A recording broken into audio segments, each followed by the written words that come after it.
अगर तुम सिर्फ कामयाब होने के सपनों में खोए हो और अपना कीमती समय सिर्फ उन सपनों को देखने में ही बिता रहे हो तो तुम कभी भी कामयाब नहीं हो पाओगे।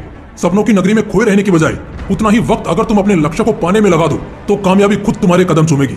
ये सुनहरे शब्द उस महान शख्सियत के हैं जो इस इंसानी दुनिया में बस 32 साल ही जिया, लेकिन जिया तो क्या जिया, इतनी सी जिंदगी में उसने ऐसे ऐसे कारनामे किए, ऐसे ऐसे कीर्तिमान रचे जिसकी कोई तुलना ही नहीं है। उसका एक पंच इतना तेज और पावरफुल होता था कि ईंट के टुकड़े हो जाते थे। आप समझ चुके होंगे कि आज की कहानी किस शख्स के ऊपर होने वाली है। दोस्तों, उस शख्स का नाम है ब्रूस ली। आज इस बंदे की कहानी सुनकर आपके रोंगटे खड़े हो जाएंगे। कहते हैं कि एक इंसान औसतन 70 से 80 साल जीता है, कई लोग तो 90 या उससे भी ज्यादा जीते हैं। लेकिन क्या ज्यादा साल जीना ही किसी इंसान को कीमती बनाता है, उसको नई पहचान दिलाता है, उसे महान बनाता है? नहीं। कोई इंसान महान तब कहलाता है जब उसके द्वारा किए गए कर्मों से इंसानियत को कुछ सीख मिलती है, जब उसके विचारों से प्रेरित होकर लोग नेक काम करते हैं। अडानी और अंबानी से धन दौलत कम होने के बावजूद भी टाटा को महान क्यों कहा जाता है? क्या इसलिए क्योंकि उनकी उम्र ज्यादा है, वो इन सबसे सीनियर हैं? नहीं, टाटा महान इसलिए हैं क्योंकि उनके कार्य महान है। उनके विचारों से करोड़ों लोग प्रेरणा लेते हैं। आज की इस कहानी का जो हीरो है ना, उससे भी आज आप बहुत कुछ सीखोगे। तो चलिए शुरू करते हैं। 27 नवंबर 1940 को अमेरिका में जन्म हुआ और 20 जुलाई 1973 को हांगकांग में मृत्यु। जन्म और मृत्यु के बीच बस 32 साल के इस छोटे से टाइम स्पैन में लिखी हुई है ब्रूस ली की कहानी। मगर इस छोटे से टाइम स्पैन में जो कुछ इसने अचीव किया है, जो कुछ इसने दुनिया को सिखाया है, वो अविश्वसनीय है।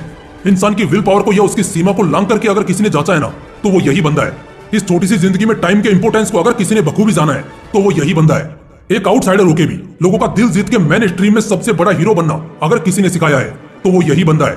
ब्रूस ली सिर्फ एक नाम नहीं है, यह इतिहास से जुड़ा वो पन्ना है जिसे कोई भी नहीं मिटा सकता।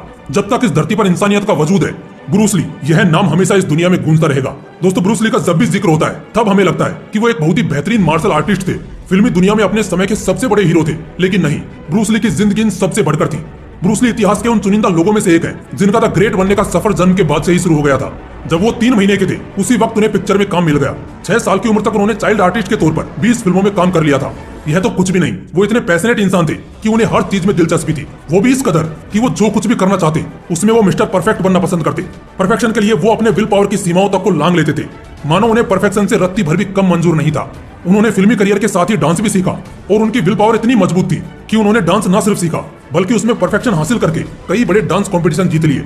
जब वो हांगकांग में स्कूली पढ़ाई कर रहे थे तो वहां पर एक ब्रिटिश कॉलोनी हुआ करती थी, इसलिए जब वो स्कूल जाते तो ब्रिटिश स्टूडेंट्स उनके साथ बहुत ही बुरा व्यवहार करते, उन्हें मारते थे। उनके साथ इतना भेदभाव हुआ कि उनकी सहनशीलता की दीवार टूट चुकी थी। इसलिए उसने पूरे पैशन के साथ कुंफू सीखा और उसके बाद अपने दोस्त और साथियों के साथ ब्रिटिश स्टूडेंट्स को कूटना शुरू कर दिया। इस तरह वो एक वायलेंट इंसान बन गए। उन्होंने कई स्ट्रीट गैंग्स को ज्वाइन किया। लेकिन वो कहते हैं ना कि कोई नेक इंसान कितने भी बड़े दलदल में क्यों ना फंसा हो, वो उससे बाहर निकलने का रास्ता खुद ही ढूंढ लेता है। वो उस दलदल से बाहर निकला और आगे चलकर कुंफू में उसने क्या कारनामे किए थे उससे दुनिया आज भी वाकिफ है। लेकिन ब्रूस ली का असली पैशन कुंफू नहीं था, उनका असली पैशन तो फिल्मों में ही था। इसीलिए तो स्कूली दिनों में जब सुबह सुबह स्कूल जाना होता था तब उनकी आंखें नहीं खुलती थी, लेकिन रात के समय जब फिल्म की शूटिंग चलती तो उनकी आंखें झट से खुल जाती। उन्हें उठाने की जरूरत तक नहीं पड़ती थी।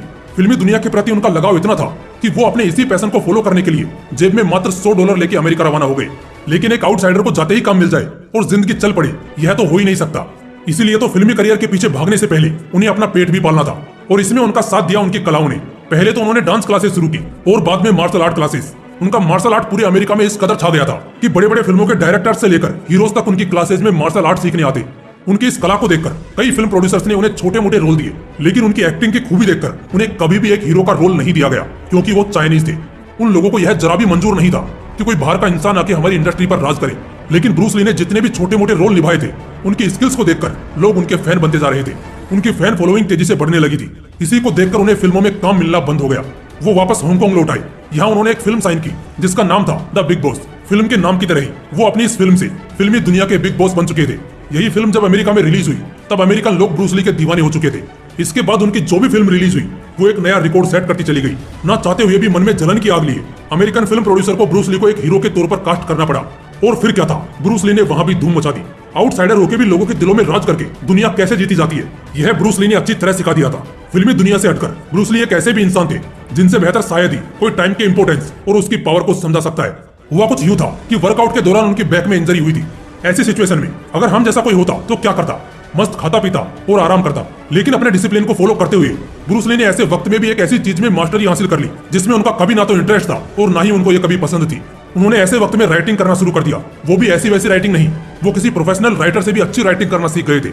यह सिखाता है कि ऐसा जरूरी नहीं है कि इंसान को किसी चीज में इंटरेस्ट हो तभी वो उसमें सफल हो सकता है। इंटरेस्ट ना होने के बावजूद भी अगर उसमें वो इंटरेस्ट बनाने में कामयाब रहता है तो वहां वो सफलता हासिल कर सकता है। इतना सब सिखाने के बाद, इतनी सफलता हासिल करने के बाद 20 जुलाई 1973 को सिर्फ 32 साल की उम्र में रहस्यमय ढंग से उनकी मौत हो गई और उन्होंने इस दुनिया को अलविदा कह दिया। लेकिन 32 साल की इतनी सी जिंदगी में ब्रूस ली ने ऐसा क्या किया था जिससे दुनिया इनसे इतनी इंस्पायर होती है, लोग इनके विचारों को गंभीरता से लेते हैं और उनको फॉलो करते हैं। ब्रूस ली को इस दुनिया को छोड़े लगभग 50 साल गुजर चुके हैं, लेकिन आज भी उनकी कला को लोग पूरी तरह से नहीं समझ सके। क्या ब्रूस ली के पास कोई जादुई शक्ति थी? क्या वो जादूगर थे? शायद हाँ, लेकिन उनका जादू आज तक कोई समझ नहीं सका, और समझे भी कैसे। प्रकृति से मिली इतनी सी जिंदगी में इतना सब कुछ हासिल करना, वो भी अव्वल नंबर से। मुझे नहीं लगता पूरे इंसानी इतिहास में किसी ने ऐसा किया होगा। इतिहास में दर्ज कई शख्सियतों की तरह ही ब्रूस ली की जीवन गाथा भी बहुत कुछ सिखाती है, लेकिन ब्रूस ली की जिंदगी की एक बात है जो हमें बाकी किसी भी इंसान की जीवन गाथा से शायद ही सीखने को मिल सकती है, वो है खुद की शक्तियों को पहचानना। ब्रूस ली ने खुद प्रूव किया है कि हम हमारी विल पावर और समय के महत्व को अगर समझे तो लाइफ में जो चाहे वो हासिल कर सकते हैं, उस वक्त फिर चाहे हमारी जिंदगी का आखिरी घंटा ही क्यों ना बचाओ। दोस्तों, तुम्हें अगर कुछ उखाड़ना है तो टाइम की पावर को समझो, उसकी कदर करो।